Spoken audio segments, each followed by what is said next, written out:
Bon, Francis, mamie, hein, mais tu vas changer de métier, tu vas passer de pêcheur de la mer à pêcheur de l'étang. Hein? Je te ferai notre métier. La différence avec les gens qui souffrent, ceux-là qui ne souffrent pas. On va s'habiller, on va parler. Et... D'habitude, toi, t'es à la mer en costume, couillon. Il était tout le temps dans une cabine. Nous, on travaille avec la tête, c'est pas pareil. Nous, on travaille les bras. Rien ne m'habille. Hein. C'est bon, là?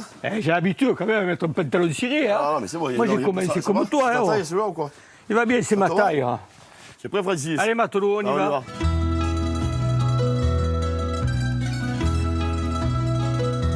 Voici Francis et Robert, deux personnages hauts en couleur, des pêcheurs devant l'éternel. Robert pêche sur l'étang de Thau depuis toujours. Francis, quant à lui, a été le capitaine d'un chalutier pendant 40 ans.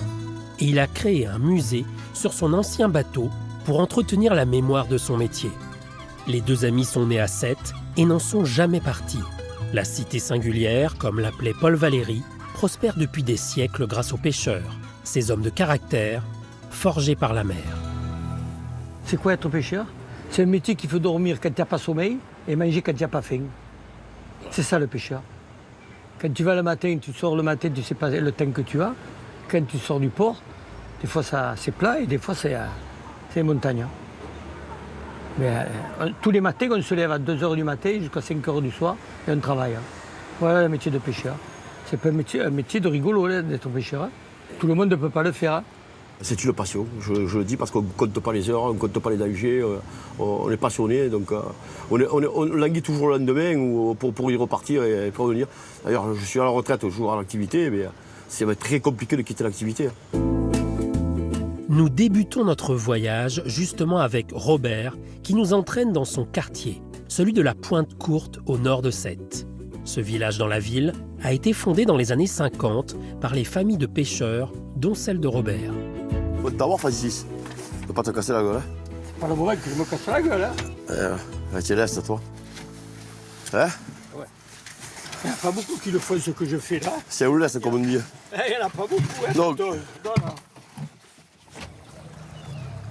Robert navigue depuis ses 3 ans, comme son père et son grand-père avant lui. Et ce qui fut autrefois son jardin d'enfants est devenu son cadre de travail. Bienvenue sur l'étang de Thau. Nous sommes sur le plus grand étang du Languedoc. Cette véritable petite mer intérieure abrite une diversité biologique exceptionnelle et de nombreux professionnels de la mer. Vous imaginez cette liberté qu'on a d'aller travailler tous les jours, enfin d'aller dans notre passion de tous les jours et de naviguer sur l'étang, quoi. Voilà. C'est phénoménal. C'est pour ça que je dis toujours, si vous pouvez le refaire, je le referai encore. Hein.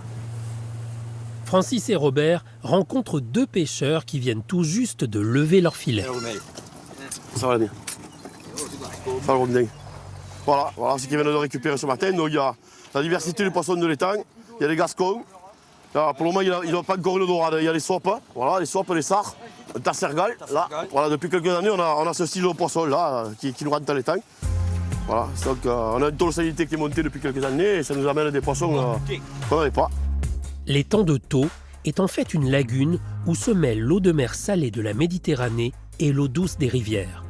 Mais les sécheresses successives et l'évaporation de l'eau en été augmentent le taux de salinité. Résultat, les coquillages sauvages disparaissent et les pêcheurs avec eux. De 1000 patrons pêcheurs en 1981, il n'en reste plus que 150 aujourd'hui. Si on voulait vraiment gagner de l'argent, c'est pas en faisant pêcheur, patron pêcheur, petit métier qu'on s'enrichit. Hein, non. On vit, on nourrit nos familles, on vit bien, parce que déjà on fait le travail qu'on aime. Nos deux compères partent à présent au travail. Ils vont planter des piquets pour délimiter la zone de pêche où Robert installera ses filets dans quelques semaines. Francis s'essaie pour la première fois à cet exercice particulièrement physique. C'est bon là. Écoute-moi, Francis. Ouais. Colle le bateau, ouais. Tu commences à le planter à la main. Vas-y, il faut le planter, il faut aller jusqu'à la mort. Ouais.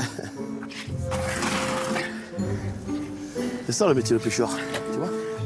Eh non, là, t'as... Tiens, voilà, tiens. Eh ben ouais. Oh, ça ne va pas. Arrête et je tape. Tiens le piquet du mec. Tiens-le.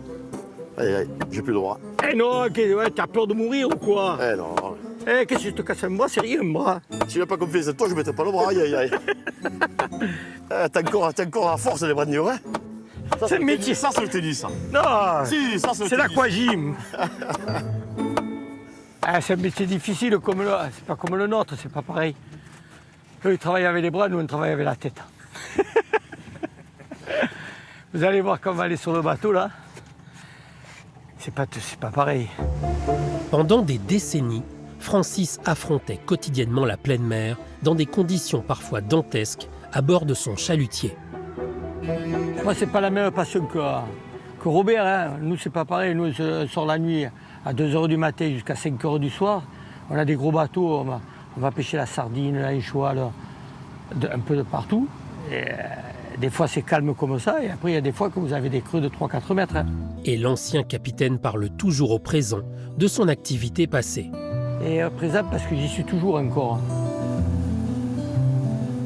Il y a 25 ans, Francis a fait un infarctus.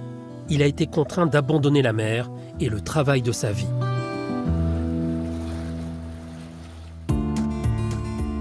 Si le capitaine et son équipage ont autrefois vécu l'enfer sur mer, aujourd'hui, le chalutier est définitivement amarré sur le quai de Sète. Plutôt que de le vendre, Francis l'a transformé en musée pour faire perdurer son histoire hors du commun. Ça retrouve l'historique de mon parcours, depuis l'âge de 13 ans jusqu'à maintenant. C'est toute ma vie, ouais. Francis nous entraîne dans la chambre froide du bateau, devenue une salle de cinéma dans laquelle il plonge les visiteurs dans le film de sa vie. Alors ça, c'est dans la cabine la nuit. Là, vous avez la table traçante et là, vous avez le sondeur. Regardez tous les poissons qu'il y a sur l'eau. Là, vous avez le radar. Les images ont été tournées par Francis lorsqu'il était toujours en activité. C'était il y a 25 ans. Le capitaine avait les cheveux là encore. Hein. Ah ouais. On est 6 hommes d'équipage à bord du bateau, 5 matelots et moi. Alors là, vous avez les panneaux. Les panneaux, c'est quoi? C'est ce qui permet d'écarter le filet et le poser au fond de l'eau. Les panneaux, ils pèsent 1,5 tonnes. Là, vous voyez, c'est calme plat, là, ça ne bouge pas. Mais quand c'est mauvais temps, là, tout le monde morfle, là. C'est dangereux, hein. Et là, on voit la photo de mon père, hein, quand on débarquait le poisson, qui regardait les caisses de sardines qu'on pêchait. C'est lui qui m'a appris, ouais. Il nous a appris tout. Il nous a appris à... On a eu une bonne éducation, hein. Voilà. Tu vois, là, t'es ému. Oui, je suis ému, là. Je suis ému parce que je vois là, je suis encore sur la scène quand on a ouvert le portail à Lorient. J'étais avec mon père et ma mère. Quand il a vu le nom du bateau, il s'est arrêté ils se sont mis à pleurer tous les deux, quoi. Même moi, j'ai pleuré comme un bébé, hein. Voilà, c'est ça la vie. On est arrivé à faire de rendre nos parents heureux. La tradition veut que le capitaine donne le nom de son père à son premier chalutier. Francis a donc baptisé son bateau le Louis Noka. À l'intérieur, les couchettes font état des conditions spartiates et au sous-sol, la salle des machines dévoile un monstre mécanique. Ce moteur, il fait 1800 chevaux. Il consomme 250 litres heure. En vitesse de croisière, on fait 14 nœuds, ça fait 28 km/h. Qu'est-ce qui se passe l'été, là? L'été, il fait 60 degrés. Le bateau, il bouge. L'odeur du gasoil et le bruit du monsieur, là. C'est le rêve, hein? Et à l'étage, la cabine du capitaine, c'est le grand luxe. C'est le pacha, là. Hein? Allez, c'est le pacha, là. Enfin, en dessous, la cuisine rassemblait l'équipage autour des plats concoctés par Francis. Le menu, il y avait un peu de tout. Il y avait des pâtes, il y avait des frites, il y avait un peu de tout, de la viande, du poulet. C'était un moment de détente, hein. C'était le seul moment qu'on pouvait parler ensemble. Hein. Là, maintenant, vous me donnez faim, on va aller manger une petite soupe de poisson de l'étang de Tours. Vous allez voir que ça sort de l'ordinaire. Venez avec moi. La soupe de poisson, c'est la spécialité de Robert qu'il a hérité de sa grand-mère. Des crabes, des légumes et bien sûr des poissons de l'étang. Et pour la déguster, Robert et Francis s'installent sur la terrasse du chalutier avec vue imprenable sur le centre-ville. C'est bon, Francis? Un délice, hein. Waouh. T'as bon goût, elle est Je suis bonne. content de te faire découvrir, on va dire, cette soupe Ah à la ouais. poisson de la Pointe Courte. T'étais chef. On devrait te donner une étoile à toi, hein. On va considérer que je l'ai. Quand on a les recettes des grands-parents et le savoir-faire. Ils nous ont donné des recettes hein, que nous, petit à petit, on a améliorées.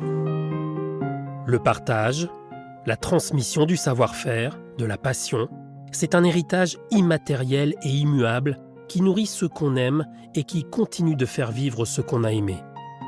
Robert, sur son étang, apprend désormais son métier à ses petits-enfants, pendant que Francis partage son histoire à bord de son musée flottant. Ouais, je suis heureux. Si tu veux plus mieux que ça, tu peux pas. T'en connais beaucoup qui ont fait ce que j'ai fait là. Dis-moi. Regarde autour. Oui, je suis fier. Parce que maintenant, quand je vois ce que j'ai fait, je dis quand même, on est parti avec des souliers troués, on a ça, quand même, on n'est pas mauvais, quoi. Ce que j'ai vécu, je souhaite à tout le monde de le vivre. Ouais. Et merci encore aux Haïtiens de nous avoir éduqués de cette façon-là. Et certains, les deux pieds en avant et les deux mains en avant, je repartirai de ce métier-là, de cette passion-là.